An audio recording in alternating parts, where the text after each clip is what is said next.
ಇಲ್ಲಿಗೆ 5 ಪ್ರಕರಣ ಮುಕ್ತಾಯವಾಗಿದೆ. ಇವತ್ತಿನಿಂದ 6ನೇ ಪ್ರಕರಣ. ಶ್ಲೋಕದ ಸಂಖ್ಯೆ 102. ಧನಂ ಹಿ ಧರ್ಮೈಕ ಫಲಂ ಯತೋಸ್ಯ ಜ್ಞಾನಂ ಸ ವಿಜ್ಞಾನಮನುಪ್ರಶಾಂತಿಃ ಗೃಹೇಷು ಯುಂಜಂತಿ ಕಲೇವರಸ್ಯ ಮೃತ್ಯುಂ ನ ಪಶ್ಯಂತಿ ದುರಂತ ವೀರ್ಯಂ. ಇದು ಮಹತ್ ಸಮಾಗಮ ಪ್ರಕರಣ. ಅಂದರೆ ಮೊದಲಿಗೆ ಇಷ್ಟೊತ್ತೇನು ನಿರೂಪಣೆ ಮಾಡಿದ್ರು, ವಿರಕ್ತಿ ಬರಬೇಕು, ಭಗವಂತನಲ್ಲಿ ಭಕ್ತಿ ಮಾಡಬೇಕು, ಭಗವಂತನ ಜ್ಞಾನ ಪಡಬೇಕು ಅಂತಾದ್ರೆ ಅದಕ್ಕೆ ಸಾಧಕವಾಗಿರ್ತಕ್ಕಂಥದ್ದು ವಿರಕ್ತಿ. ಆ ವಿರಕ್ತಿಯನ್ನು ನಾವು ಪಡಿಬೇಕು ಅಂತ ಹೇಳಿ ವಿರಕ್ತಿ ಬಂತು. ವಿರಕ್ತಿ ಬಂದ ಮೇಲೆ ಏನು ಅಂತ ಹೇಳಿದ್ರೆ ಮಹಾತ್ಮನ ಸಮಾಗಮ ಆಗಬೇಕು. ಯಾಕಂದ್ರೆ ನಮಗೆ ನಮ್ಮಲ್ಲಿ ಇಲ್ಲದ ಜ್ಞಾನ ನಮಗೆ ಬರಬೇಕು ಅಂತಾದ್ರೆ ಜ್ಞಾನವನ್ನ ತಿಳಿಸಿಕೊಡ್ತಕ್ಕಂಥ ಒಬ್ಬ ವ್ಯಕ್ತಿ ಬೇಕು. ಜ್ಞಾನವನ್ನ ತಿಳಿಸಿಕೊಡ್ತಕ್ಕಂಥ ಒಬ್ಬ ಜ್ಞಾನಿ, ಅವನ ಪರಿಚಯ ನಮಗಾಗಬೇಕು. ಅವನ ಮೂಲಕವಾಗಿ ನಾವು ಜ್ಞಾನವನ್ನ ಪಡಿಬೇಕು. ಹಾಗಾಗಿ ಒಬ್ಬ ಜ್ಞಾನಿಯ ಮೂಲಕ ಜ್ಞಾನವನ್ನ ಪಡಿಬೇಕು. ಜ್ಞಾನ ಪಡೆದು ನಾವು ಅಪರೋಕ್ಷ ಜ್ಞಾನವನ್ನ ಪಡೆಯುವ ಹಂತಕ್ಕೆ ಏರಬೇಕು ಅಂತಾದ್ರೆ ಒಬ್ಬ ಜ್ಞಾನಿಯ ಸಂಪರ್ಕವಾಗಬೇಕು, ಅವನ ಜೊತೆ ನಮಗೆ ಪರಿಚಯವಾಗಬೇಕು, ಅವರಿಂದ ಜ್ಞಾನವನ್ನ ಪಡಿಬೇಕು. ಹಾಗಾಗಿ ಮೊದಲು ವಿಷಯ ಪದಾರ್ಥಗಳಲ್ಲಿ ವಿರಕ್ತಿ ಬಂತು ಅಂತಾದ್ರೆ ಮನಸ್ಸು ಶುದ್ಧವಾಗತ್ತೆ, ಅಂತಃಕರಣ ಶುದ್ಧವಾಗತ್ತೆ. ಮನಸ್ಸು ಶುದ್ಧವಾಯಿತು ಅಂದ್ರೆ ಶುದ್ಧವಾದ ಮನಸ್ಸಿನ ಮೂಲಕವಾಗಿ ಜ್ಞಾನ ಪಡೆದದ್ದು ಅದು ಬುದ್ಧಿಯಲ್ಲಿ ಚೆನ್ನಾಗಿ ನಿಲ್ಲತ್ತೆ. ಹಾಗಾಗಿ ಮೊದಲು ನಮ್ಮ ಕಾಮಕ್ರೋಧಾದಿಗಳನ್ನೆಲ್ಲ ಹೊರಗಾಕಿ ನಮ್ಮ ಬಯಕೆಗಳನ್ನೆಲ್ಲವನ್ನು ಕೂಡ ಬಿಸಾಕಿ ವಿರಕ್ತರಾಗಬೇಕು. ವಿರಕ್ತರಾದ ಮೇಲೆ ಭಗವಂತನ ಒಂದು ಸಂಕಲ್ಪದಂತೆ ಮಹಾತ್ಮರ ಜೊತೆಗೆ ಸಮಾಗಮವಾಗಬೇಕು. ಆಗ ನಾವು ಜ್ಞಾನವನ್ನ ಪಡೀಲಿಕ್ಕಾಗತ್ತೆ. ಹಾಗಾಗಿ ವಿರಕ್ತಿಯ ನಂತರದಲ್ಲಿ ಮನುಷ್ಯನಿಗೆ ಬೇಕಾದದ್ದು ಯಾವುದು? ಮಹತ್ ಸಮಾಗಮ. ಅದನ್ನು ನಿರೂಪಣೆ ಮಾಡ್ತಾ ಇದ್ದಾರೆ. ಮಹತ್ ಸಮಾಗಮ ಪ್ರಕರಣ. ಮಹಾತ್ಮರ ಜೊತೆಗೆ ಸಮಾಗಮವಾಗಬೇಕು. ಸಮಾಗಮ ಅಂದ್ರೆ ಅವರ ಜೊತೆಗೆ ನಮ್ಮ ಬಾಂಧವ್ಯ ಬೆಳಿಬೇಕು, ಅವರ ಪರಿಚಯವಾಗಬೇಕು ಅನ್ನೋದನ್ನ ಹೇಳ್ತಕ್ಕಂಥ ಒಂದು ಪ್ರಕರಣ. ಅದರಿಂದ ಸಿಗುವಂತ ಫಲ ಏನು, ಅದರಿಂದ ನಮಗೇನಾಗತ್ತೆ, ಉಪಕಾರ ಇದೆ ಅನ್ನೋದನ್ನ ಹೇಳ್ತಾ ಇದ್ದಾರೆ. ಮೊದಲಿಗೆ ಏಕಾದಶ ಸ್ಕಂದದ ಶ್ಲೋಕ ಇದು. ತಮಸ ಮುನಿಗಳು ವಿದೇಹ ಅಂತ ಒಬ್ಬ ರಾಜ, ಅವನಿಗೆ ಮಾಡ್ತಕ್ಕಂಥ ಒಂದು ಉಪದೇಶ. ರಾಜರು ಯಾರೇ ಆಗ್ಲಿ, ರಾಜರಿಗೆ ಅನೇಕ ಉಪದೇಶಗಳನ್ನ ಅಲ್ಲಿಯ ಜ್ಞಾನಿಗಳು, ವಿದ್ವತ್ ವರೇಣ್ಯರು ಉಪದೇಶ ಮಾಡ್ತಕ್ಕಂಥದ್ದು ಬೇರೆ ಬೇರೆ ಕಡೆ ಬರುತ್ತೆ. ಹಾಗೆ ಇಲ್ಲಿ ವಿದೇಹ ದೇಶದ ರಾಜ, ಅವನಿಗೆ ಚಮಸ ಎಂಬತಕ್ಕಂಥ ಒಬ್ಬರು ಋಷಿಗಳು ಹೇಳ್ತಾ ಇದ್ದಾರೆ. ಧನಂ ಹಿ ಧರ್ಮ ಏಕಫಲಂ ಯತಃ ಅಸ್ಯ ಜ್ಞಾನಂ ಸವಿಜ್ಞಾನಂ ಅನುಪ್ರಶಾಂತಿ ಗೃಹೇಷು ಯುಂಜಂತಿ ಕಲೇವರಸ್ಯ ಮೃತ್ಯುಂ ನ ಪಶ್ಯಂತಿ ದುರಂತ ವೀರ್ಯಂ. ಅಂದ್ರೆ ದುಡ್ಡು ಏನಿದೆ, ದುಡ್ಡಿನ ಮುಖ್ಯವಾಗಿರ್ತಕ್ಕಂತಹ ಕೆಲಸ, ಇವತ್ತಿನ ಕಾಲದಲ್ಲಂತೂ ದುಡ್ಡನ್ನ ನಾವು ನೂರಾರು ರೀತಿಯಲ್ಲಿ ಬಳಸಬಹುದು. ಅದು ಇದು ಅಂತಿಲ್ಲ, ಅನೇಕ ರೀತಿಯಲ್ಲಿ ನಾವು ನಮ್ಮ ದುಡ್ಡನ್ನ ವಿನಿಯೋಗ ಮಾಡಬಹುದು ಅಲ್ವಾ. ಆದರೆ ದುಡ್ಡಿನ ಮುಖ್ಯ ಕೆಲಸ ಏನಾಗಬೇಕು ಅಂದ್ರೆ ಧನಂ ಧರ್ಮೈಕ ಫಲಂ ಹಿ. ಧನದ ಮುಖ್ಯವಾದ ಫಲ ಅಂದ್ರೆ ಕಾರ್ಯ. ದುಡ್ಡಿನಿಂದ ನಾವೇನ್ ಮಾಡಬೇಕು ಮುಖ್ಯವಾಗಿ ಅಂತ ಹೇಳಿದ್ರೆ ಧರ್ಮೈಕ ಫಲವಾದದ್ದು, ಧರ್ಮವೇ ಮುಖ್ಯವಾದ ಕೆಲಸವಾಗಬೇಕು. ದುಡ್ಡಿನ ಮುಖ್ಯವಾದ ಕಾರ್ಯ ಏನು ಅಂದ್ರೆ ಧರ್ಮ. ನಾವು ನಮ್ಮ ಸಂಪತ್ತನ್ನ, ದೇವರು ನಮಗೆ ಕೊಟ್ಟಿರ್ತಕ್ಕಂಥ ಸಂಪತ್ತನ್ನ ಧರ್ಮಾಚರಣೆಗೆ ಮುಖ್ಯವಾಗಿ ವಿನಿಯೋಗ ಮಾಡಬೇಕು. ಅಲ್ಲಿ ಹಿ ಅಂತ ಧನಂ ಹಿ ಇದೆ. ಹಿ ಅನ್ನೋದು ಪ್ರಸಿದ್ಧಾರ್ಥ ದ್ಯೋತಕವಾದ ಅವ್ಯಯ, ಪ್ರಸಿದ್ಧ. ದುಡ್ಡು ಬಂತು ಅಂದ್ರೆ ಧರ್ಮ ಕಾರ್ಯವನ್ನು ಮಾಡಬೇಕು, ಧರ್ಮ ಕಾರ್ಯವನ್ನ ಮಾಡಲಿಕ್ಕೆ ವಿನಿಯೋಗಿಸಬೇಕು ಅನ್ನೋದು ಅದು ಜಗತ್ ಪ್ರಸಿದ್ಧವಾದ ವಿಚಾರ. ಅದನ್ನು ಪ್ರತ್ಯೇಕವಾಗಿ ಬಾಯ್ಬಿಟ್ಟು ಹೇಳಲೇಬೇಕಾಗಿಲ್ಲ ಅನ್ನೋ ಅಭಿಪ್ರಾಯದಲ್ಲಿ ಚಮಸ ಋಷಿಗಳು ಹೇಳ್ತಕ್ಕಂಥ ಒಂದು ಮಾತು. ಧನಂ ಹಿ ಧರ್ಮೈಕ ಬಲಂ ಯತಃ ಅಸ್ಯ ಅಂದ್ರೆ ಅಸ್ಯ ಅಂದ್ರೆ ಸಾಧಕನಿಗೆ ಅಂತ ಅರ್ಥ. ಅಂದ್ರೆ ಅಥವಾ ಅಸ್ಯ ಅಂದ್ರೆ ಈ ಧನಕ್ಕೆ, ಸಂಪತ್ತಿನ ಬಗ್ಗೆ ಹೇಳ್ತಕ್ಕಂಥ ಪ್ರಕರಣ. ಈ ಸಂಪತ್ತಿಗೆ ಮುಖ್ಯ ಫಲ ಏನು ಅಂತ ಹೇಳಿದ್ರೆ ಧರ್ಮೈಕ ಫಲ, ಧರ್ಮವನ್ನ ಮಾಡುವಂಥದ್ದೇ. ಅದಾದ್ಮೇಲೆ ಏನಾಗತ್ತೆ, ಜ್ಞಾನ ಸವಿಜ್ಞಾನಂ ಅನುಪ್ರಶಾಂತಿ. ತದನಂತರದಲ್ಲಿ ಏನಾಗತ್ತೆ, ಆ ಧರ್ಮ ಮಾರ್ಗಕ್ಕೆ ನಾವು ನಮ್ಮ ಸಂಪತ್ತನ್ನ ವಿನಿಯೋಗ ಮಾಡಿದಾಗ ಜ್ಞಾನ ಬರುತ್ತೆ. ಜ್ಞಾನ ಎಂತ ಜ್ಞಾನ? ವಿಜ್ಞಾನ ಸಹಿತವಾದ ಜ್ಞಾನ, ವಿಶೇಷವಾದ ಜ್ಞಾನ ಸಹಿತವಾಗಿ ಜ್ಞಾನ. ಅಂದ್ರೆ ಇಲ್ಲಿ ನಾವು ಹಿಂದೆ ಗೀತಲೆಲ್ಲ ನೋಡಿದಂತೆ ಜ್ಞಾನ ಅಂದ್ರೆ ಸಾಮಾನ್ಯ ಜ್ಞಾನ, ವಿಜ್ಞಾನ ಅಂದ್ರೆ ವಿಶೇಷ ಜ್ಞಾನ. ಅಂದ್ರೆ ಏನು? ನಾವು ಈ ರಾಮಾಯಣ ಮಹಾಭಾರತಾದಿಗಳನ್ನ ಓದಿ ದೇವರ ಬಗ್ಗೆ, ದೇವರ ಕರ್ತೃತ್ವದ ಬಗ್ಗೆ ತಿಳಿದುಕೊಳ್ತಕ್ಕಂಥದ್ದು ಕೇವಲ ಜ್ಞಾನ, ಅದು ಪರೋಕ್ಷ ಜ್ಞಾನ. ನಾವೇ ನಮ್ಮ ಸ್ವರೂಪೇಂದ್ರಿಯದಿಂದ ಸಾಕ್ಷಿಯಿಂದ ದೇವರನ್ನ ಕಾಣುವಂಥದ್ದು, ದೇವರ ಒಂದು ಅನುಭೂತಿಯನ್ನ ಅನುಭವಿಸ್ತಕ್ಕಂಥದ್ದು, ಅದು ವಿಜ್ಞಾನ, ವಿಶೇಷವಾದ ಜ್ಞಾನ. ಅಲ್ಲಿಗೆ ನಾವು ಧರ್ಮ ಮಾರ್ಗದಲ್ಲಿ ಇದ್ದಷ್ಟು ನಮಗೇನಾಗತ್ತೆ, ಆ ಶಾಸ್ತ್ರದ ಜ್ಞಾನ ಮೊದಲು ಬರುತ್ತೆ. ನಾವು ಓದಿದ ವಿಚಾರಗಳೆಲ್ಲವೂ ಕೂಡ ನಮಗೆ ಅರ್ಥವಾಗ್ತಾ ಹೋಗುತ್ತೆ. ಆ ಜ್ಞಾನ ಬರುತ್ತೆ. ಆ ಜ್ಞಾನ ಬಂದ ಮೇಲೆ ಅಪರೋಕ್ಷ ಜ್ಞಾನವಾಗತ್ತೆ, ವಿಜ್ಞಾನವಾಗುತ್ತದೆ. ಇಲ್ಲಿಗೆ ಜ್ಞಾನ ಬಂತು, ವಿಜ್ಞಾನ ಬಂತು, ಅವನು ಪ್ರಶಾಂತಿ. ಅದನ್ನು ಅನುಸರಿಸಿಕೊಂಡು ಪ್ರಶಾಂತಿ, ಮನಸ್ಸು ನೆಮ್ಮದಿ, ಮುಖ್ಯವಾಗಿ ಮನೋ ನೆಮ್ಮದಿ ಇದೆಯಲ್ಲ, ಅದಕ್ಕಿಂತಲೂ ದೊಡ್ಡದಾದ ಒಂದು ಸಂಪತ್ತು ಯಾವುದೂ ಇಲ್ಲ. ಯಾಕಂದ್ರೆ ದುಡ್ಡಿದ್ದವನೆಲ್ಲ ಸುಖವಾಗಿದ್ದಾನೆ ಖಂಡಿತ ಹೇಳಲಿಕ್ಕೆ ಬರೋದಿಲ್ಲ.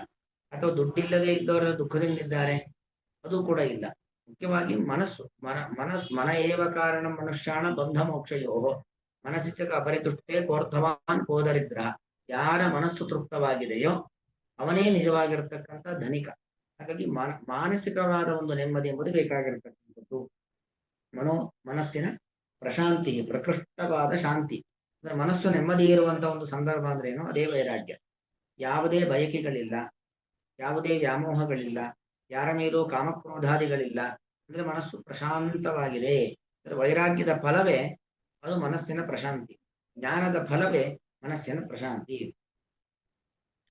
ಹೀಗೆ ಆ ನಾವು ಮೋಕ್ಷ ಎಂಬತಕ್ಕಂಥ ಫಲವನ್ನ ಪಡಲಿಕ್ಕೆ ಬೇಕಾಗಿರ್ತಕ್ಕಂಥ ಸಾಧನೆಯನ್ನ ನಾವು ಮಾಡಬೇಕಾಗಿರ್ತಕ್ಕಂಥದ್ದು.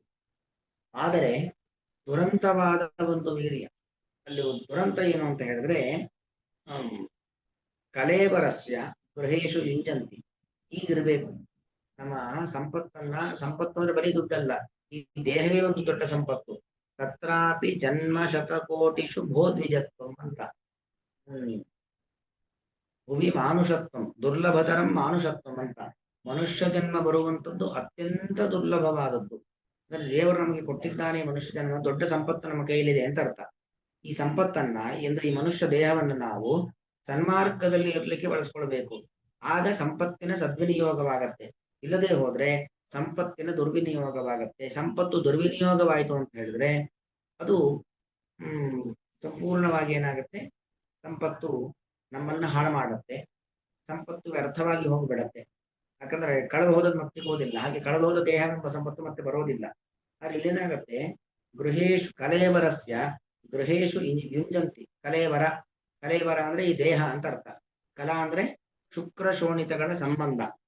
ಅದರಿಂದ ಯಾವ್ದ್ಯಾವ್ದು ಉಂಟಾಗುತ್ತೋ ಅದೆಲ್ಲ ಕಲಗಳು. ಅಂದ್ರೆ ಅಂಡಾಣು ಮತ್ತು ವೀರ್ಯಾಣು, ಸ್ತ್ರೀ ದೇಹದ ಧಾತು, ಪುರುಷ ದೇಹದ ಧಾತು, ಇದೆರಡರಿಂದ ಸಿಗುವಂತ ದೇಹವನ್ನ ಕಲಾ ಅಂತ ಕರೆಯೋದು. ಅದು ಪ್ರಾಣಿ ಪಕ್ಷಿಗಳ ದೇಹವೂ ಕೂಡ ಸ್ತ್ರೀ ಪುರುಷ ದೇಹದ ಧಾತುಗಳಿಂದ ನಿರ್ಮಾಣವಾಗ್ತಕ್ಕಂಥ ಒಂದು ದೇಹ. ಅದ್ರಲ್ಲಿ ಶ್ರೇಷ್ಠವಾದದ್ದು ಯಾವುದು ಅಂತ ಕೇಳಿದ್ರೆ ಅದು ಮನುಷ್ಯ ದೇಹ. ಯಾಕಂದ್ರೆ ಒಂದು ಪ್ರಾಣಿ ಪಕ್ಷಿ ಮರ ಗಿಡ ಬಡ್ಡಿ ಯಾವುದೂ ಕೂಡ ಸಾಧನೆ ಮಾಡ್ಲಿಕ್ಕಾಗೋದಿಲ್ಲ, ಜ್ಞಾನವನ್ನ ಸಂಪಾದನೆ ಮಾಡ್ಲಿಕ್ಕಾಗೋದಿಲ್ಲ, ವಿರಕ್ತಿಯನ್ನ ಪಡಲಿಕ್ಕಾಗೋದಿಲ್ಲ. ಅದು ಪಡಲಿಕ್ಕಾಗೋದು, ಸಾಧನೆ ಮಾಡ್ಲಿಕ್ಕಾಗೋದು ಎಲ್ಲವೂ ಕೂಡ ಮನುಷ್ಯರಿಗೆ. ಹಾಗಾಗಿ ಕಲೆಗಳಲ್ಲಿ ವರವಾದದ್ದು, ವರ ಅಂದ್ರೆ ಶ್ರೇಷ್ಠವಾಗಿರತಕ್ಕಂಥದ್ದು ಈ ಮನುಷ್ಯ ದೇಹ. ಮೋಕ್ಷವನ್ನ ಪಡಲಿಕ್ಕೆ ಉಪಯುಕ್ತವಾದಂತಹ ಅರ್ಹವಾದಂತಹ ಈ ಒಂದು ದೇಹ, ಅದನ್ನ ಬಿಟ್ಟು ಗೃಹೇಶು ಯುಂಜಂತಿ, ಮನೆಗಳಲ್ಲಿ ವಿನಿಯೋಗಿಸುತ್ತಾರೆ. ಮನೆಗಳಲ್ಲಿ ವಿನಿಯೋಗಿಸೋದು ಅಂದ್ರೆ ಅರ್ಥ ಏನು, ನಾವು ನಮಗೆ ಹೆಂಡತಿ, ಗಂಡ, ಮಕ್ಕಳು, ಸಂಪತ್ತು, ನಮ್ಮ ಮುಂದಿನ ತಲೆಮಾರು, ಇದೇ ಚಿಂತೆಯಲ್ಲಿ ನಾವು ನಮ್ಮ ಜೀವನವನ್ನು ಕಳಿತೇವೆ. ಅಂದ್ರೆ ನಾವು ನಮ್ಮನ್ನು ನಂಬಿದವ್ರನ್ನ ಕಾಪಾಡಬೇಕು ಅಥವಾ ಕಾಪಾಡಬಾರದು ಅನ್ನೋ ಅರ್ಥ ಇಲ್ಲಿ ಹೇಳ್ತಾ ಇಲ್ಲ. ಕಾಪಾಡದೆ ಅವ್ರನ್ನೆಲ್ಲ ಹೇಗಾಯ್ತಾಗಿ ಬಿಟ್ಟು ಬಿಡಬೇಕು ಅನ್ನೋ, ಹೆಂಡತಿ ಗಂಡನಿಗೆ ಅಡಿಗೆ ಮಾಡಿ ಹಾಕಬಾರದು ಅಥವಾ ಗಂಡ ಹೆಂಡತಿಗೆ ಬೇಕಾದ ತಂದು ಕೊಡಬಾರದು ಈ ಅಭಿಪ್ರಾಯವಲ್ಲ. ವಿಪರೀತವಾದ ಆಸಕ್ತಿ ಇದೆಯಲ್ಲ, ಅದು ಯಾವುದಲ್ಲೂ ಕೂಡ ಇರಬಾರದು. ಬರೀ ಅದರಲ್ಲೇ ಯೋಗೆ ಯುಂಜಂತಿ, ವಿಪರೀತವಾದ ಸಂಬಂಧ ಅದು ಇರಬಾರದು. ಹೀಗೆ ಇದ್ದವರು ದುರಂತ ವೀರ್ಯಂ ಮೃತ್ಯುನ್ನ ಪಶ್ಯಂತಿ. ಅಂದ್ರೆ ದುರಂತ ವೀರ್ಯ, ಒಂದು ದುರಂತ, ಗೊತ್ತು ಗುರಿ ಇಲ್ಲದ ಕಡೆಗೆ ನಮ್ಮನ್ನ ತೆಗೆದುಕೊಂಡು ಹೋಗಿ ಹಾಕ್ತಕ್ಕಂತಹ, ನಮ್ಮ ಜೊತೆಯಲ್ಲೇ ಇರತಕ್ಕಂತಹ ಮೃತ್ಯು ಅಂದ್ರೆ ಮೃತ್ಯು ದೇವತೆ ಅಂತ ಅರ್ಥ. ಮೃತ್ಯು ದೇವತೆಯನ್ನ ನ ಪಶ್ಯಂತಿ, ನೋಡುತ್ತಿಲ್ಲ. ಅಂದ್ರೆ ಮೃತ್ಯು ಜೊತೆಯಲ್ಲೇ ಇದೆ, ಜೊತೆಯಲ್ಲೇ ಇದ್ದಂತಹ ಮೃತ್ಯುವನ್ನ ನೋಡ್ತಾ ಇಲ್ಲ. ಇದು ಪರಮಾಶ್ಚರ್ಯಕರವಾದದ್ದು. ಯಾಕಂದ್ರೆ ಯಾವತ್ತೂ ಅಷ್ಟೇ, ನಾವು ಯಾವುದೋ ಒಂದರಲ್ಲಿ ಇನ್ವಾಲ್ವ್ ಆಗ್ಬಿಟ್ರೆ ಮತ್ತೊಂದು ಕಾಣುವುದಿಲ್ಲ. ಯಾವುದೇ ಎಲ್ಲದೂ ಅಷ್ಟೇ. ಹಾಗೆ ಯಾರು ಈ ರೀತಿಯಾಗಿ ಕೇವಲ ವಿಷಯ ಪದಾರ್ಥಗಳಲ್ಲಿ ಅಥವಾ ಮನೆ ಮಾಡದೆ ಮಕ್ಕಳು ಮೊದಲಾದವುಗಳನ್ನೇ ವಿಪರೀತವಾಗಿ ಆಸಕ್ತರಾಗಿರ್ತಾರೋ ಅವರು ಈ ಸಾಧನಾ ಮಾರ್ಗವನ್ನು ಕಾಣೋದಿಲ್ಲ. ಸಾಧನೆ ಮಾಡುವುದಕ್ಕಿಂತ ಮುಂಚೆಲೇ ನಮ್ಮ ಮೇಲೆ ಎರಗುವಂತ ಮೃತ್ಯುವನ್ನು ಕೂಡ ನೋಡೋದಿಲ್ಲ. ಇದು ಅತ್ಯಂತ ದುರಂತವಾಗಿರ್ತಕ್ಕಂಥದ್ದು. ಈ ರೀತಿಯಲ್ಲಿ ಮನುಷ್ಯರ ಜನ್ಮ ವ್ಯರ್ಥವಾಗಬಾರದು, ಹೀಗೆ ಹಾಳಾಗಬಾರದು ಅನ್ನೋದನ್ನ ಆ ಆ ವಿದೇಹ ರಾಜನಿಗೆ ಚಮಸ ಋಷಿಗಳು ಉಪದೇಶ ಕೊಡ್ತಕ್ಕಂಥ ಒಂದು ಸಂದರ್ಭ. ಅದರ ವ್ಯಾಖ್ಯಾನ ನೋಡ್ಕೊಳ್ಳಿ. ಏವಂ ಜಾತ ವಿರಾಗಸ್ಯಾಪಿ ಪುಂಸಃ ವಿನಾ ಮಹತ್ ಸಮಾಗಮಂ ನ ಕಿಂಚಿತ್ ಸಾಧನಂ ಸಿದ್ಧತಿ. ಯಾರೋ ಒಬ್ಬ ವ್ಯಕ್ತಿಗೆ ವೈರಾಗ್ಯ ಬಂತು, ವಿಷಯ ಪದಾರ್ಥಗಳ ಬಗ್ಗೆ ವಿರಕ್ತಿ ಬಂತು, ಎಷ್ಟು ಬೇಕೋ ಅಷ್ಟೇ ನನಗೆ ಸಾಕು, ಅದ್ರ ಬಗ್ಗೆ ವಿಪರೀತ ವ್ಯಾಮೋಹ ಎಲ್ಲ ದೂರವಾಯಿತು. ಆದರೆ ಅದೇ ದೊಡ್ಡ ವಿಚಾರ ಅಲ್ಲ. ವಿರಕ್ತಿ ಬಂದ ನಂತರದಲ್ಲಿ ಮಹಾತ್ಮರ ಸಮಾಗಮವಾಗಬೇಕು, ಮಹಾತ್ಮರ ಜೊತೆ ನಮಗೆ ಪರಿಚಯವಾಗಬೇಕು. ಅದಾಗಿಲ್ಲ ಅಂದ್ರೆ ನಕಿಂಚಿತ್ ಸಾಧನಂ ಸಿದ್ಧತಿ. ಏನು ಸಾಧನೆ ಬರೀ ವಿರಕ್ತರಾಗಿ ಕೂತು ಬಿಟ್ರೆ ಆಯ್ತಾ ಅಲ್ವಾ? ಏನು ಮಾಡದೆ ವಿರಕ್ತಿ ಇದೆ, ನನಗೆ ಯಾವುದ್ರ ಬಗ್ಗೆನೂ ಕೂಡ ಅಪೇಕ್ಷೆ ಇಲ್ಲ, ಆಸೆ ಇಲ್ಲ, ಆಕಾಂಕ್ಷೆ ಇಲ್ಲ, ಸುಳ್ಳು ಕಣ್ಣು ಕೂತ್ಕೊಂಡ್ಬಿಟ್ರೆ ಉದಾಸೀನ ಬಂದ್ಬಿಡುತ್ತೆ, ಕಾಯಿಲೆಗಳು ಬರ್ಬೇಕಾಗತ್ತೆ. ಹಾಗಾಗಿ ಅದಕ್ಕೆ ಸಾಧನವಾಗಬೇಕು ಅಂತ ಆದ್ರೆ ವಿರಕ್ತಿ ಬಂದ ನಂತರದಲ್ಲಿ ಮಹಾತ್ಮರ ಸಮಾಗಮವಾಗಬೇಕು. ಇತ್ಯತಃ ತತ್ ಸಮಾಗಮ ಮಹಾತ್ಮರ ಸಮಾಗಮ ಸಹೇತುಕಂ ವಕ್ತಂ, ಅದಕ್ಕೆ ಬೇಕಾದ ಕಾರಣವನ್ನು ಹೇಳಲಿಕ್ಕೋಸ್ಕರವಾಗಿ ತತ್ರ ಆದರ ಜನನಾಯ ವಿಪಕ್ಷೆ ಬಾಧಕಂ ತಾವತ್ ಉಪನ್ಯಸ್ತಿತಿ. ವಿಪಕ್ಷೆ ಬಾಧಕ ಅಂದ್ರೆ ಮಹತ್ ಸಮಾಗಮ ಆಗಬೇಕು, ಇದು ಒಂದು ವೇಳೆ ಮಹತ್ ಸಮಾಗಮ ಆಗಲೇ ಹೋದ್ರೆ ಏನ್ ತೊಂದ್ರೆ ಅದನ್ನ ಹೇಳ್ತಾ ಇದ್ದಾರೆ. ವಿಪಕ್ಷೆ ಬಾಧಕ ಅಂತ ಶಾಸ್ತ್ರ ಭಾಷೆ. ವಿಪಕ್ಷೆ ಬಾಧಕ ಅಂದ್ರೆ ಹಾಗೆ ಈ ಕೆಲಸ ಆಗ್ಬೇಕು, ಆಗಿಲ್ಲ ಅಂದ್ರೆ ಏನ್ ತೊಂದರೆ ಅನ್ನೋದನ್ನ, ಮಹತ್ತರ ಸಮಾಗಮ ಆಗ್ಬೇಕು, ಆಗದೆ ಇದ್ದರೆ ಏನು ತೊಂದರೆ ಅನ್ನೋದನ್ನ ಹೇಳ್ತಾ ಇದ್ದಾರೆ. ಅದೇ ವಿಪಕ್ಷೆ ಬಾಧಕ ಅಂತ ಕರೆಯುವುದು. ಅದನ್ನ ಈ ಶ್ಲೋಕ ನಿರೂಪಣೆ ಮಾಡ್ತಾ ಇದೆ. ತಾವತ್ ಉಪನ್ಯಸ್ತಿದೆ, ಅದನ್ನ ಮೊದಲಿಗೆ ಭಾಗವತ ಉಪದೇಶ ಮಾಡ್ತಾ ಇದೆ. ಧನಂ ಹಿ ಅಂತಕ್ಕಂಥ ಶ್ಲೋಕದಿಂದ. ಯತಃ ಯಸ್ಮಾತ್ ಧನಂ ಧರ್ಮೇ ಧರ್ಮ ಏವ ಏಕಂ ಮುಖ್ಯಂ ಫಲಂ ಯಸ್ಯ ತತ್ ಧರ್ಮೈಕ ಫಲಂ. ಧನಂ ಧನ ಇದೆಯಲ್ಲ ಸಂಪತ್ತು, ಅದರ ಮುಖ್ಯ ಫಲ ಅಂದ್ರೆ ಕಾರ್ಯ ಅಂತ ಅರ್ಥ. ಧನದ ಮುಖ್ಯ ಕಾರ್ಯ ಧರ್ಮೈಕ ಫಲಂ, ಧರ್ಮ ಕಾರ್ಯವನ್ನ ಮಾಡುವಂಥದ್ದೇ ಸಂಪತ್ತಿನ ಮುಖ್ಯವಾದ ಉದ್ದೇಶ. ಅಸ್ಯ ಧರ್ಮಸ್ಯ ಮುಖ್ಯಂ ಫಲಂ ಜ್ಞಾನಮೇವ. ಸರಿ, ಆ ಧನವನ್ನ ಧರ್ಮ ಮಾರ್ಗದಲ್ಲಿ ವಿನಿಯೋಗ ಮಾಡಿದ್ವಿ, ಅದರ ಫಲ ಏನು? ಜ್ಞಾನವನ್ನ ಸಂಪಾದನೆ ಮಾಡುವಂಥದ್ದೇ. ಸರ್ವಂ ಕರ್ಮ ಅಖಿಲಂ ಪಾರ್ಥ ಜ್ಞಾನೇ ಪರಿಸಮಾಪ್ಯತೆ. ಕೃಷ್ಣ ಅರ್ಜುನ ಕೊಡ್ತಕ್ಕಂಥ ಉಪದೇಶ. ಎಲ್ಲ ಕರ್ಮಾಚರಣೆಗಳು ಕೂಡ ಅದರ ಹಿನ್ನೆಲೆ ಏನು? ಜ್ಞಾನವನ್ನ ಪಡೆಯುವಂಥದ್ದೇ ಉದ್ದೇಶ. ನಾವು ಮಾಡುವಂತ ಕರ್ಮ ಪರಿಪೂರ್ಣವಾಗುವುದು ಯಾವಾಗ? ಆ ಕರ್ಮದಿಂದ ಜ್ಞಾನವನ್ನ ಪಡಿಬೇಕು, ಆಗ ಮಾತ್ರ ಕರ್ಮ ಏನಾಗುತ್ತೆ? ಪರಿಪೂರ್ಣವಾಗುತ್ತೆ. ಹಾಗಾಗಿ ಸರ್ವಂ ಕರ್ಮ ಅಖಿಲಂ ಪಾರ್ಥ ಜ್ಞಾನೇ ಪರಿಸಮಾಪ್ಯತೆ. ಜ್ಞಾನ ಬಂತು ಅಂತಾದ್ರೆ ಸಕಲ ಕರ್ಮಗಳು ಕೂಡ ಏನಾಗುತ್ತೆ? ಪರಿಸಮಾಪ್ತವಾಗುತ್ತದೆ, ಪರಿಪೂರ್ಣವಾಗುತ್ತದೆ ಅಂತ ಅರ್ಥ. ಅಸ್ಯ ಧರ್ಮಸ್ಯ ಮುಖ್ಯಂ ಫಲಂ ಜ್ಞಾನಮೇವ. ಕಸ್ಯ ಚ ಮುಖ್ಯಂ ಫಲಂ ವಿಜ್ಞಾನಮೇವ. ಸರಿ, ಜ್ಞಾನ ಪಡೆದ್ವಿ. ಜ್ಞಾನ ಪಡೆಯೋದ್ರ ಶಾಸ್ತ್ರವನ್ನ ಓದಿ ದೇವರಿಂದ ಸೃಷ್ಟವಾದ ಜಗತ್ತು, ನಮ್ಮ ಅಸಾಮರ್ಥ್ಯ, ದೇವರ ಸಾಮರ್ಥ್ಯ, ಇದೆಲ್ಲವನ್ನು ತಿಳ್ಕೊಂಡ್ವಿ, ಜ್ಞಾನ ಬಂತು. ಅದರ ಫಲವೇನು? ಜ್ಞಾನದ ಉದ್ದೇಶ ಅಂದ್ರೆ ವಿಜ್ಞಾನಮೇವ, ವಿಶೇಷವಾದ ಜ್ಞಾನ, ಅಪರೋಕ್ಷ ಜ್ಞಾನವನ್ನು ಪಡೆಯುವಂಥದ್ದು. ತಸ್ಯ ಚ ಮುಖ್ಯಂ ಫಲಂ, ತಸ್ಯ ಅಂದ್ರೆ ಅದರ, ಆ ಜ್ಞಾನದ ಮುಖ್ಯ ಫಲ ಏನು? ವಿಜ್ಞಾನಂ ಏವ ಇತ್ಯಾಶಯೇನ ಸವಿಜ್ಞಾನಮಿತಿ ವಿಶೇಷತಂ. ಅಂದ್ರೆ ವಿಜ್ಞಾನ ಸಹಿತಂ ಜ್ಞಾನಂ, ಸವಿಜ್ಞಾನಂ, ವಿಜ್ಞಾನದಿಂದ ಸಹಿತವಾದ ಜ್ಞಾನವನ್ನು ಪಡಿಬೇಕು. ವಿಜ್ಞಾನ ಸರಿ, ಅಪರೋಕ್ಷ ಜ್ಞಾನ ಬಂತು, ವಿಜ್ಞಾನ ಬಂತು, ಅದರ ಫಲವೇನು? ವಿಜ್ಞಾನಸ್ಯ ಚ ಮುಖ್ಯಂ ಫಲಂ ಅನು ಪ್ರಶಾಂತಿ. ಅನು ಅಂದ್ರೆ ವಿಜ್ಞಾನದ ನಂತರದಲ್ಲಿ ಪ್ರಶಾಂತಿ. ಪ್ರಶಾಂತಿ ಅಂದ್ರೆ ಒಂದರ್ಥ ಮನಸ್ಸು ಪ್ರಶಾಂತವಾಗಿರತಕ್ಕಂಥದ್ದು, ಇನ್ನೊಂದು ಪ್ರಕೃಷ್ಟವಾದ ಶಾಂತಿ. ಶಂ ಅಂದ್ರೆ ಸುಖ, ಶಂ ಅಂದ್ರೆ ಸುಖ, ಅದರ ಅಂತ ಅಂದ್ರೆ ಉತ್ಕೃಷ್ಟವಾದ ಸುಖ. ಪ್ರಕೃಷ್ಟವಾದ ಸುಖದ ಒಂದು ಉತ್ಕೃಷ್ಟತೆ ಅಂದ್ರೆ ಅತಿ ಎತ್ತರದ ಸುಖ ಅಂತ ಅರ್ಥ. ಅತಿ ಎತ್ತರದ ಸುಖ ಅಂದ್ರೆ ಅದು ಮೋಕ್ಷ ಸುಖ, ಅದನ್ನ ಬಿಟ್ಟು ಮತ್ತೆ ಯಾವುದು ಕೂಡ ಇಲ್ಲ. ಹಾಗಾಗಿ ವಿಜ್ಞಾನಸ್ಯ ಚ ಮುಖ್ಯಂ ಫಲಂ ಅನು ವಿಜ್ಞಾನಂ ಅನುಸೃತ್ಯ ಏವ ಪ್ರಕೃಷ್ಟಾ ಶಾಂತಿ. ಪ್ರಕೃಷ್ಟಾ ಶಾಂತಿ, ಪ್ರಕೃಷ್ಟವಾದ ಸುಖವನ್ನ ಕೊಡತಕ್ಕಂಥದ್ದು ಯಾವುದು? ಮೋಕ್ಷ ಇತಿ ನಿರ್ಣಯ. ಅತಃ ಅನೇನ ಮೋಕ್ಷ ಇವ ಸಂಪಾದ್ಯ. ಹಾಗಾಗಿ ನಮ್ಮ ಸಂಪತ್ತು ಅದನ್ನ ಯಾವ ರೀತಿಯಲ್ಲಿ ವಿನಿಯೋಗ ಮಾಡಬೇಕು ಅಂದ್ರೆ ಮೋಕ್ಷ ಪಡಿಲಿಕ್ಕೆ ಬೇಕಾದ ರೀತಿಯಲ್ಲಿ ನಾವು ನಮ್ಮ ಸಂಪತ್ತನ್ನು ವಿನಿಯೋಗ ಮಾಡಬೇಕು. ದುಡ್ಡು ಕೊಟ್ಟು ಮೋಕ್ಷ ತೆಗೆದುಕೊಳ್ಳಿಕ್ಕಾಗತ್ತಾ? ದುಡ್ಡು ಕೊಟ್ಟು ನಾವು ನಮಗೆ ಬೇಕಾದಂತಹ ಸೈಟು, ಮನೆ ಇತ್ಯಾದಿಗಳನ್ನ ತೆಗೆದುಕೊಳ್ಳಬಹುದು ಹೊರತು ದುಡ್ಡು ಕೊಟ್ಟು ಮೋಕ್ಷವನ್ನ ತೆಗೆದುಕೊಳ್ಳಿಕ್ಕೆ ಆಗೋದಿಲ್ಲ. ಎಷ್ಟು ದುಡ್ಡಿದ್ರೂ ಮೋಕ್ಷಕ್ಕೆ ಹೋಗ್ಲಿಕ್ಕೆ ಆಗೋದಿಲ್ಲ. ಆದರೆ ಆ ದುಡ್ಡನ್ನ, ಅಸ್ಥಿರವಾದಂತಹ ವಿತ್ತವನ್ನ ಬಳಸಿಕೊಂಡು ಧರ್ಮ ಕಾರ್ಯವನ್ನ ಮಾಡುತ್ತಾ ಹಂತವಾಗಿ ಧರ್ಮ ಕಾರ್ಯದ ಜೊತೆಗೆ ಜ್ಞಾನವನ್ನ ಪಡಿತಾ ಜ್ಞಾನದ ಮೂಲಕವಾಗಿ ವಿಜ್ಞಾನವನ್ನ ಅಪರೋಕ್ಷ ಜ್ಞಾನವನ್ನ ಪಡೆದು ಅಪರೋಕ್ಷ ಜ್ಞಾನದಿಂದಾಗಿ ಮುಕ್ತಿಯನ್ನ ಪಡಿಬಹುದು.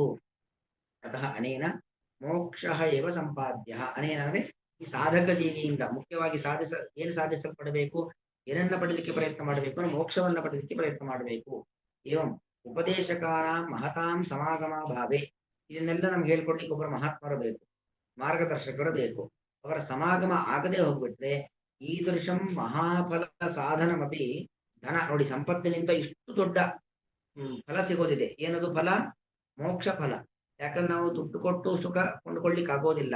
ಆದ್ರೆ ದುಡ್ಡನ್ನ ಸರಿಯಾದ ಕ್ರಮದಲ್ಲಿ ವಿನಿಯೋಗ ಮಾಡಿದ್ರೆ ಶಾಶ್ವತ ಸುಖವನ್ನ ಪಡಿಬಹುದು. ದುಡ್ಡನ್ನ ಸರಿಯಾದ ಮಾರ್ಗದಲ್ಲಿ ನಾವು ಹಾಕಿದ್ರೆ, ಅದನ್ನು ಬಳಸಿದ್ರೆ ಮೋಕ್ಷ ಫಲವನ್ನ ಪಡಿಬಹುದು. ಈದೃಶಂ ಮಹಾಫಲ ಸಾಧನಂ. ಯಾವುದು? ಧನ. ದುಡ್ಡೆಂಬುವಂಥದ್ದು ಮಹಾಫಲ. ಮೋಕ್ಷವೆಂಬ ಫಲವನ್ನ ಪಡೆಯಲಿಕ್ಕೆ ಸಾಧನವಾದದ್ದು ನಮ್ಮ ಸಂಪತ್ತು. ಕಲೇವರಸ್ಯ ಅರ್ಥೆ. ಆದ್ರೆ ಅಂತಹ ಧನವನ್ನ ಕಲೇವರಸ್ಯ ಅರ್ಥೆ, ಈ ನಮ್ಮ ದೇಹಕ್ಕೋಸ್ಕರವಾಗಿ ಮತ್ತು ಈ ದೇಹಕ್ಕೆ ಸಂಬಂಧಪಟ್ಟ ಮನೆ ಗೃಹೇಶು ಅಂದ್ರೆ ಅಸತ್ ಕುಟುಂಬೇಶು ಏವ ಯುಂಜಂತಿ. ಅಂದ್ರೆ ಅದು ಸತ್ ಅಲ್ಲ, ಶಾಶ್ವತವಾದದ್ದಲ್ಲ, ನಿರಂತರವಾಗಿ ನಮ್ಮ ಜೊತೆಯಲ್ಲಿ ಇರತಕ್ಕಂಥದ್ದಲ್ಲ. ಮನೆ ಮಡದಿ ಮಕ್ಕಳು ಯಾವುದೂ ಕೂಡ ಅದರಲ್ಲಿ ಯುಂಜಂತಿ. ವಿಂಜಂತಿ ಅಂದ್ರೆ ವಿನಿಯೋಗಂ ಕೃತ್ವ ತತ್ರೇವ ಸಕ್ತಾಹ ಭವಂತಿ. ಅಲ್ಲೇ ಆಸಕ್ತರಾಗಿರುತ್ತಾರೆ. ದುರಂತ ವೀರ್ಯಂ ಸಮೀಪಸ್ಥ ಮೃತ್ಯುನ್ನ ಪಶ್ಯಂತಿ. ದುರಂತ ವೀರ್ಯ ಅಂದ್ರೆ ಅತ್ಯಂತ ಪರಾಕ್ರಮವನ್ನು ಹೊಂದಿರತಕ್ಕಂಥದ್ದು ಮೃತ್ಯು ದೇವತೆ. ಅಂತಹ ದುರಂತ ವೀರ್ಯ ಸಮೀಪದಲ್ಲೇ ಇರತಕ್ಕಂಥ ಮೃತ್ಯುವನ್ನ ನೋಡೋದಿಲ್ಲ. ಇದು ಮನುಷ್ಯರ ಒಂದು ಸ್ವಭಾವ. ಆದ್ರೆ ಹೀಗ ಆಗಬಾರದು. ನಾವು ಮೃತ್ಯು ಯಾವತ್ತೂ ನಮ್ಮ ಜೊತೆಯಲ್ಲೇ ಇದೆ ಅನ್ನೋ ಎಚ್ಚರಿಕೆ ಇರಬೇಕು. ಗೃಹೀತ ಇವ ಕೇಶೇಶು ಮೃತ್ಯುನ ಧರ್ಮಮಾಚರೇತಂತ. ನಾವು ಧರ್ಮ ಮಾಡ್ಬೇಕು. ಹೇಗ್ ಮಾಡ್ಬೇಕು ಅಂತ ಹೇಳಿದ್ರೆ, ನೀನು ಮೃತ್ಯು ದೇವತೆ ಬಂದು ನಮ್ಮ ಜುಟ್ಟು ಹಿಡಿದು ಎಳ್ಕೊಂಡು ಹೋಗ್ತಾ ಇದ್ದಾನೆ. ಅವನು ಯಾವಾಗ ಎಳ್ಕೊಂಡು ಹೋಗೋದು ಗೊತ್ತಿಲ್ಲ ನಮ್ಗೆ, ಯಾವಾಗ್ಲೂ ಎಳಿತಾ ಇದ್ದಾನೆ ಅಂತ ನಾವು ಅನ್ಕೊಳ್ಬೇಕು. ಯಾವಾಗ್ಲೂ ಮೃತ್ಯು ದೇವತೆ ನಮ್ಮ ಜುಟ್ಟನ್ನು ಹಿಡಿದು ನಮ್ಮನ್ನು ಎಳ್ಕೊಂಡು ಹೋಗ್ತಾ ಇದ್ದಾನೆ. ಹಾಗಾಗಿ ನಾವು ಧರ್ಮ ಮಾಡಬೇಕು. ಆ ಮೃತ್ಯು ದೇವತೆಯಿಂದ ಸಿಗುವಂತ ಶಿಕ್ಷೆಯನ್ನ ತಪ್ಪಿಸಿಕೊಳ್ಬೇಕು. ಶಿಕ್ಷೆಗೆ ನಾವು ಭಾಜನರಾಗಬಾರದು ಅನ್ನೋ ಕಾರಣಕ್ಕೋಸ್ಕರವಾಗಿ ನಿರಂತರ ಧರ್ಮಾಚರಣೆ ಮಾಡಬೇಕು. ಬೇರೆ ಯಾವುದರಲ್ಲಿ ಬೇಕಾದ್ರೆ ಹಿನ್ನಡೆ ಹಾಕಿದ್ರೂ ಆಗತ್ತೆ. ಧರ್ಮಾಚರಣೆಯನ್ನ ಮಾಡ್ಲಿಕ್ಕೆ ನಾವು ಹಿಂದೆ ಹೆಜ್ಜೆ ಇಡಬಾರದು. ಧರ್ಮಾಚರಣೆಯನ್ನ ಮಾಡಬೇಕು. ಧರ್ಮದ ಮೂಲಕವಾಗಿ, ಧರ್ಮ ಕಾರ್ಯಗಳ ಮೂಲಕವಾಗಿ ಜ್ಞಾನವನ್ನ ಸಂಪಾದಿಸಬೇಕು. ಜ್ಞಾನದ ಮೂಲಕವಾಗಿ ವಿಜ್ಞಾನವನ್ನ ಅಂದ್ರೆ ಅಪರೋಕ್ಷ ಜ್ಞಾನವನ್ನ ಪಡಿಬೇಕು. ಅಪರೋಕ್ಷ ಜ್ಞಾನದ ಮೂಲಕವಾಗಿ ಮುಕ್ತಿಯನ್ನ ಪಡಿಬೇಕು ಅನ್ನೋದು ಇದರ ಒಟ್ಟು ಅಭಿಪ್ರಾಯ. ನೋಡಿ, ಧನಂ ಯತಃ ಅಥವಾ ಯತಃ ಅಂದ್ರೆ ಹಾಗೂ ಯತಃ ಯಾವ ಒಂದು ಸಾಧಕನಿಂದ ಯಸ್ಮಾತಿಥಿ ಯತಃ ಹಾಗೂ ಆಗ್ಬೋದು. ಯಾವ ಒಂದು ಸಾಧಕನಿಂದ ಧನಂ ಅಥವಾ ಯತಃ ಅಸ್ಯ, ಅದು ಎರಡು ಸೃಷ್ಟಿ ತಗೊಂಡಿದ್ದಾರಲ್ಲಿ. ಯತಃ ಅಸ್ಯ, ಯತಃ ಯಾವ ಕಾರಣದಿಂದ, ಯತಃ ಪಂಚಮಿನೆಯಲ್ಲಿ ಯತಃ ಯಾವ ಕಾರಣದಿಂದ, ಅಸ್ಯ ಈ ಸಾಧಕನಿಗೆ, ಈ ಸಾಧಕ ಪುರುಷನಿಗೆ, ಧನಂ ಸಂಪತ್ತು, ಧರ್ಮೈಕ ಫಲಂ ಹಿ ಧರ್ಮವೇ ಮುಖ್ಯ ಫಲವಾಗಿ ಉಳ್ಳದ್ದು. ಅಂದ್ರೆ ಸಂಪತ್ತನ್ನ ಮಾರ್ಗಕ್ಕೋಸ್ಕರವಾಗಿ ಮುಖ್ಯ ವಿನಿಯೋಗ ಮಾಡಬೇಕು. ಅಂದ್ರೆ ಸಂಪತ್ತೆಲ್ಲವನ್ನು ಕೂಡ ನಾವು ಧಾರ್ಮಿಕ ಕ್ರಿಯೆಗೆ ಖರ್ಚು ಮಾಡಿ ಖಾಲಿ ಮಾಡಬೇಕು ಅಂತ ಅಲ್ಲ. ಅಂದ್ರೆ ಮುಖ್ಯವಾಗಿ ನಾವು ಖರ್ಚು ಮಾಡಬೇಕಾದದ್ದು ಯಾವುದಕ್ಕೆ? ಧಾರ್ಮಿಕ ಕೆಲಸಗಳಿಗೋಸ್ಕರವಾಗಿ ಸಂಪತ್ತನ್ನು ವಿನಿಯೋಗ ಮಾಡಬೇಕು. ಅದಲ್ಲದೆ ಬೇರೆ ಬೇರೆ ಕಾರ್ಯಕ್ಕೆ, ಧರ್ಮಾಯ ಅರ್ಥಾಯ ಯಶಸ್ಸೇ ಕಾಮಾಯ ಸ್ವಜನಾಯ ಚ. ಧರ್ಮ ಮಾರ್ಗಕ್ಕೋಸ್ಕರವಾಗಿ 20 ಭಾಗ, ಅರ್ಥಾಯ ಇನ್ವೆಸ್ಟ್ಮೆಂಟ್ಗೋಸ್ಕರವಾಗಿ 20 ಭಾಗ, ಕಾಮಾಯ ನಮ್ಮ ಮನಸ್ಸಿನ ತಾತ್ವಿಕ ಕಾಮನೆಗಳನ್ನ ಪೂರೈಸಿಕೊಳ್ಳಿಕ್ಕೋಸ್ಕರವಾಗಿ, ಎಂಜಾಯ್ಮೆಂಟ್ ಅಂತ ಹೇಳ್ತಾರೆ, ಅದಕ್ಕೋಸ್ಕರವಾಗಿ 20 ಭಾಗ, ಯಶಸ್ಸೆ ನಮಗೆ ಕೀರ್ತಿ ಪ್ರತಿಷ್ಠೆ ಬರತಕ್ಕಂತಹ ಜಾಗಕ್ಕೆ ಒಂದಷ್ಟು ಡೊನೇಷನ್ ಕೊಡ್ಲಿಕ್ಕೋಸ್ಕರವಾಗಿ ಯಶಸ್ಸು, ಯಾಕೆ ನಮ್ಮ ಮುಂದಿನ ಪೀಳಿಗೆ ಗೊತ್ತಾಗಬೇಕಲ್ವಾ, ಅದಕ್ಕೋಸ್ಕರವಾಗಿ ಒಂದಿಷ್ಟು ಭಾಗ. ಇನ್ನು ಸ್ವಜನಾಯ ನಮ್ಮ ಬಂಧುಗಳು, ನಮ್ಮ ಹಿತೈಷಿಗಳು, ನಮಗೆ ಒಳ್ಳೆಯದನ್ನ ವಹಿಸ್ತಕ್ಕಂಥ ವ್ಯಕ್ತಿಗಳು ಏನೋ ಒಂದು ಕಷ್ಟ ನಷ್ಟದಲ್ಲಿದ್ದಾರೆ ಅಂತಾದ್ರೆ ಅವರಿಗೆ ಸಹಾಯ ಮಾಡ್ಲಿಕ್ಕೋಸ್ಕರ ಒಂದಿಷ್ಟು ಭಾಗ. ಹೀಗೆ ನಾವು ಸಂಪತ್ತನ್ನ ವಿನಿಯೋಗ ಮಾಡಬೇಕು. ಬರೀ ಎಲ್ಲ ಅಂದ್ರೆ 20 ಮಾಡಿ ವಿನಿಯೋಗವನ್ನ ಮಾಡ್ಬೇಕಾಗತ್ತೆ. ಇದ್ದ 100 ಪೂರ್ತಿ ಧರ್ಮ ಕಾರ್ಯಕ್ಕೆ ವಿನಿಯೋಗ ಮಾಡಿ ಅನ್ನೋದು ಶಾಸ್ತ್ರದ ಹಿನ್ನೆಲೆ ಇಲ್ಲ. ಅಂತೂ ದುಡ್ಡು ಸಂಪತ್ತು ಅನ್ನೋದು ಭಗವಂತ ಏನ್ ಕೊಡ್ತಾನೆ, ಆ ಸಂಪತ್ತಿನ ಮುಖ್ಯ ಕಾರ್ಯ ಅದು ಧರ್ಮಕ್ಕೋಸ್ಕರವಾಗಿ ವಿನಿಯೋಗವಾಗಬೇಕು. ಆಮೇಲೆ ಅದರಿಂದ ಏನಾಗುತ್ತೆ, ಆ ಧರ್ಮ ಕಾರ್ಯವನ್ನು ಅನುಸರಿಸಿ ಜ್ಞಾನಂ ಪರೋಕ್ಷ ಜ್ಞಾನವು ಆ ಪರೋಕ್ಷ ಜ್ಞಾನವನ್ನು ಅನುಸರಿಸಿ ಸವಿಜ್ಞಾನಂ ಅಂದರೆ ಅಪರೋಕ್ಷ ಜ್ಞಾನವು ಅನು ಆ ಅಪರೋಕ್ಷ ಜ್ಞಾನವನ್ನು ಅನುಸರಿಸಿ ಪ್ರಶಾಂತಿ ಮೋಕ್ಷ ಸುಖವು ಏವಂ ಈ ರೀತಿಯಲ್ಲಿ ಇರುತ್ತಿರಲು ಹೀಗೆ ನಾವು ಧನದ ಮೂಲಕವಾಗಿ ಮೋಕ್ಷವನ್ನ ಏರಬೇಕಾಗಿತ್ತು. ಹಾಗೆ ಅದು ವಾಸ್ತವವಾಗಿದ್ದರೆ ಏನು ಮಾಡ್ತಾರೆ, ಕಲೇವರಸ್ಯ ಅತ್ಯಂತ ಶ್ರೇಷ್ಠವಾದಂತ ಈ ಒಂದು ದೇಹವನ್ನು ಗೃಹೇಶು ಯುಂಜಂತಿ, ಗೃಹ ಕಲಾಪಗಳಿಗೋಸ್ಕರವಾಗಿ ಮನೆ ಮಡದಿ ಮಕ್ಕಳು ಮೊದಲಾಗಿರ್ತಕ್ಕಂಥ ಲೌಕಿಕ ವ್ಯವಹಾರಗಳಿಗೋಸ್ಕರವಾಗಿ ಯುಂಜಂತಿ ವಿನಿಯೋಗಿಸುತ್ತಾರೆ. ದುರಂತ ವೀರ್ಯಂ ಅತ್ಯಂತ ಪರಾಕ್ರಮಿಯಾಗಿರುವಂತಹ ನಮ್ಮ ಜೊತೆಯಲ್ಲೇ ಇರತಕ್ಕಂತಹ, ದುರಂತ ವೀರ್ಯ ಅಂದ್ರೆ ಅತ್ಯಂತ ಪರಾಕ್ರಮಿ ಅಂತ ಅರ್ಥ, ನಮ್ಮ ಜೊತೆಯಲ್ಲೇ ಇರುವಂತಹ ಅತ್ಯಂತ ಪರಾಕ್ರಮಿಯಾಗಿರ್ತಕ್ಕಂಥ ಮೃತ್ಯು ದೇವತೆಯನ್ನ ನಪಶ್ಯಂತಿ ನೋಡುವುದಿಲ್ಲ. ಧನಂ ಹಿ ಧರ್ಮೈಕ ಫಲಂ ಯತೋಸ್ಯ ಜ್ಞಾನಂ ಸವಿಜ್ಞಾನಮನು ಪ್ರಶಾಂತಿ ಗೃಹೇಶು ಯುಂಜಂತಿ ಕಲೇವರಸ್ಯ ಮೃತ್ಯುಂ ನ ಪಶ್ಯಂತಿ ದುರಂತ ವೀರ್ಯಂ. ಶ್ರೀಕೃಷ್ಣ. ಅರ್ಥ ಆಗಿದೆ?